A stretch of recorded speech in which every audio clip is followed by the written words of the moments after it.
Hello, all my beasties. Welcome to the Lair. For those of you who joined me today on the live stream, I'd love to thank you. It was great fun.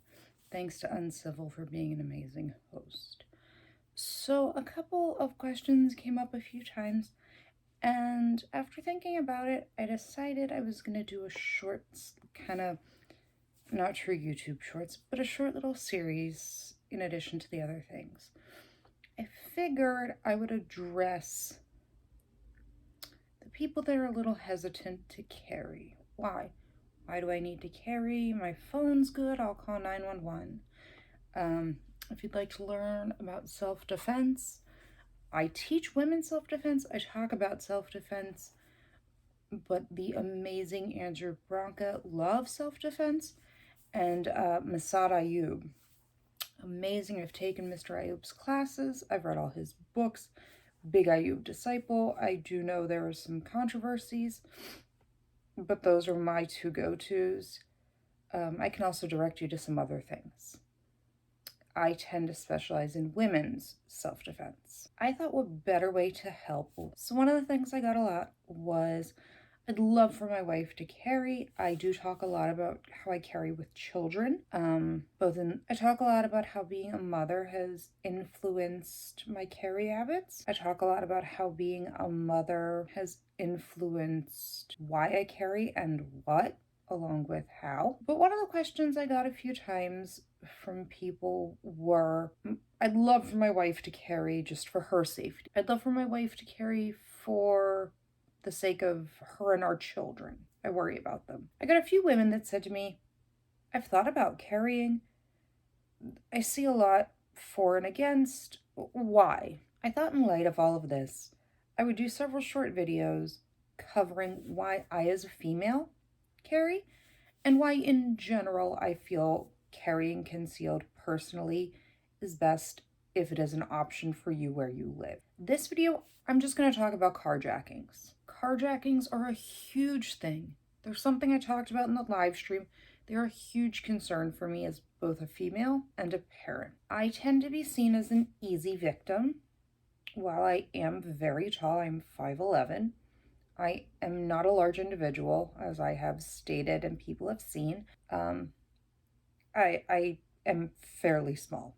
I'm smaller than your average female, weight and width size.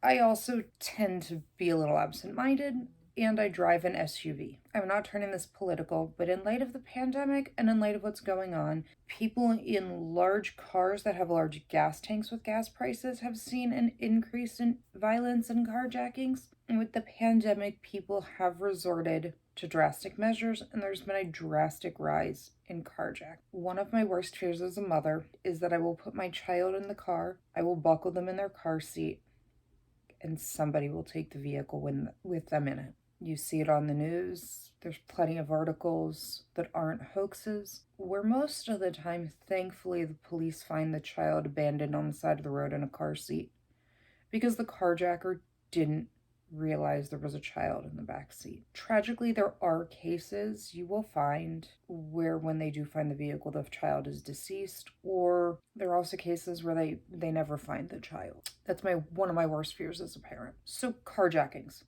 Statistics lie. The first thing I will say, statistics lie. But I'm going to give you numbers. Numbers on carjacking, it is important to note, are self-reported by police departments. They are not something that is kept track of by the National Crime Database as of now. It is a voluntary self-report. I'm only going to cover a few large cities. This should be a good representation for you. I'm not going to cover this statistically because, like I said, you can cherry pick and make statistics lie. We're going to go with raw numbers here. New York Police Department in 2021, the New York Police Department reported greater than 500 carjackings in 2021. This compares to 328 carjackings in 2020, 132 carjackings in 2019, and 112 carjackings in 2018.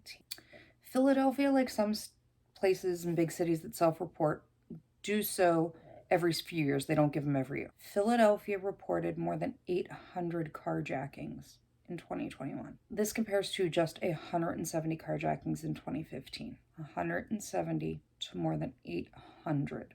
Yes, a lot's changed in the time, but 800 carjackings in Philadelphia alone. New Orleans, Louisiana, a place close to my heart. The New Orleans Police Department reported 281 carjackings in 2021. This is compared to just 105 carjackings in 2018. What is concerning to me as somebody that's in New Orleans a good part of the time is in 2022, between January 1st and January 21st, New Orleans Police Department has already reported 39 carjackings in 21 days. So now let's go to a really high crime city. You think the New York Police Department is bad? We're going to go high crime here. The city of Chicago. The city of Chicago reported more than 1,800 carjackings in 2021. They reported more than 1,400 carjackings in 2020. This compares with 803 in 2014. Again, a lot has changed. That's 6 years. But to go from 800 to 14 and then in a year to 1,800 carjackings, that should terrify you. This should terrify you. This is 4 cities. People like Andrew that talk about the laws of self-defense, women that talk about self-defense. This is why. If you put your child in your car, do you want to take a chance with the numbers because someone thinks you're an easy target? I appear to be an easy target. I'm tall, I'm thin, I have a child on one hip. I have groceries in the other hand, fumbling with my car remote, or even if it's unlocked. I'm in there, bent over, putting my child in her car seat, shutting the door, getting ready to open the driver's door, maybe putting the cart away in the stall next to me. Do I want someone to carjack the car with my child?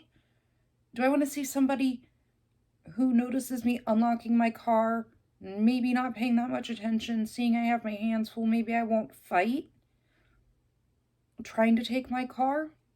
A car is a car. Take it. But if I've put my child in the car and I'm walking around my car, and all they see is me walking around my car or walking to it after I've placed a cart 2 spots away, and my child's in there, I'm not going to be a victim. This is why I carry. I'm going to cover other crimes. They're going to be short like this. We're going to cover just numbers. I'm going to also put up a series and some little shorter videos about why I carry as a parent and how I carry as a parent. Thank you, all my beasties. Thank you for joining me on the live. Thank you for joining me in the lair. Like I always say, this is a place for free discussion. I'm not going to yell at anybody for being mean in the comments, but as everybody knows, this is a safe place, not in the normal sense. This is a safe place for you to ask questions about self-defense, concealed carry, and firearms. Those I don't tolerate. People ridiculing questions. I mean, go for the trolls, have at it. But this is a safe place to ask questions about those topics and get serious answers. Thanks. I can't wait to see you back in the lair. I love you all, my beasties. Stay safe.